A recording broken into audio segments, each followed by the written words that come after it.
The December wind cut through Margaret's thin cream-colored dress as she sat at the bus stop, her worn backpack beside her.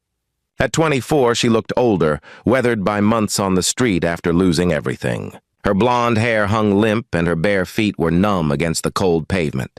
She'd sold her last pair of shoes 3 days ago for food.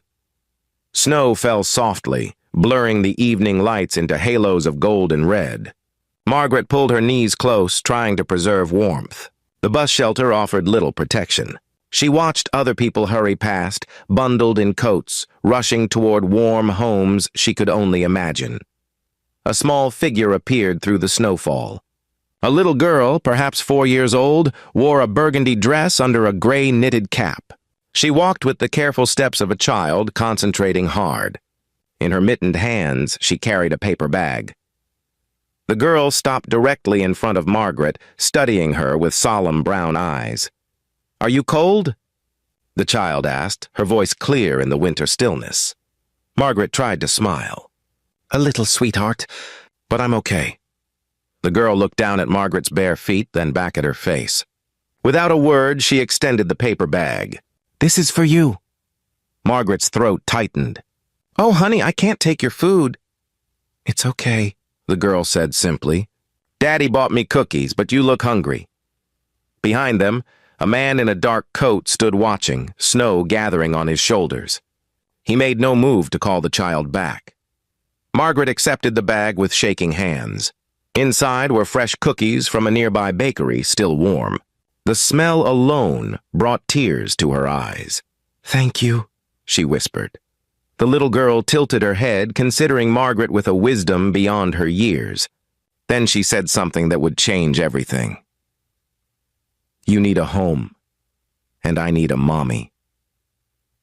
The words hung in the snowy air between them.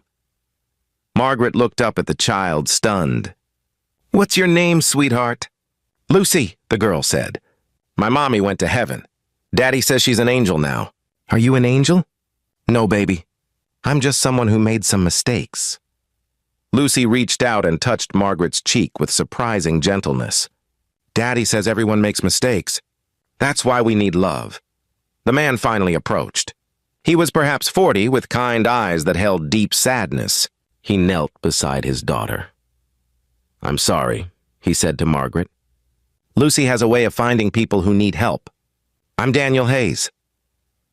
Margaret started to apologize, to explain she didn't want to bother them, but Daniel held up his hand. "My daughter's right," he said quietly. "You need shelter and we have an extra room. My wife passed 6 months ago. The house feels too empty." He paused. "I'm not making promises beyond tonight, but no one should be out here in this cold. If you'd like a warm meal and a safe place to sleep, the offer stands." Margaret had learned to be wary. The streets taught hard lessons about trust, but something in Daniel's eyes, in Lucy's innocent faith, felt genuine. "I don't want charity," she managed. "It's not charity," Daniel said. "It's humanity. Someone helped me once when I needed it. I'm just passing it forward." Lucy took Margaret's hand. "Please come home with us. It's Christmas soon, and Santa brings presents to people who have homes." Margaret looked at this little girl in her gray knitted cap, offering unconditional acceptance. At this father, extending kindness without judgment. Something broke open inside her chest, some frozen place she'd thought dead. "Okay," she whispered. "Just for tonight." But one night became several. Daniel offered Margaret the guest room, asked nothing in return except that she join them for meals. Lucy attached herself to Margaret immediately, showing her every toy, every book, every corner of their home. Margaret learned that Daniel was a teacher, that his wife had died in a car accident, that grief had made their house feel impossibly large. She learned that Lucy had nightmares and that Margaret's presence seemed to comfort her. In turn, Margaret shared her story. The job loss, the medical bills from her mother's final illness, the cascade of circumstances that had left her homeless. She'd never been an addict, never been in trouble. She'd just been unlucky and too proud to ask for help until it was too late. Daniel listened without judgment. "Life can break any of us," he said.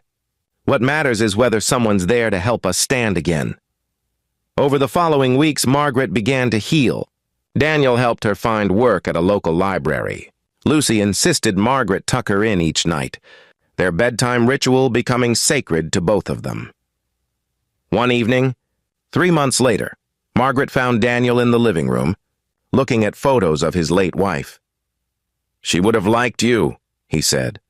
Amanda always said kindness recognizes kindness. Margaret sat beside him. "Lucy offered me her cookies that night, but she gave me so much more. She gave me a reason to believe in goodness again." Daniel nodded. "She needed you too. Since you came, she started smiling again. Really smiling." Lucy appeared in her nightgown, her gray cap still on her head. She wore it constantly now, like armor against the world. "Are you staying forever?" she asked Margaret directly. Margaret looked at Daniel, who nodded slightly. "If you'll have me," Margaret said, "I'd like that very much." Lucy climbed into her lap. "Good, because you're my mommy now. I told Santa, and he said it was okay."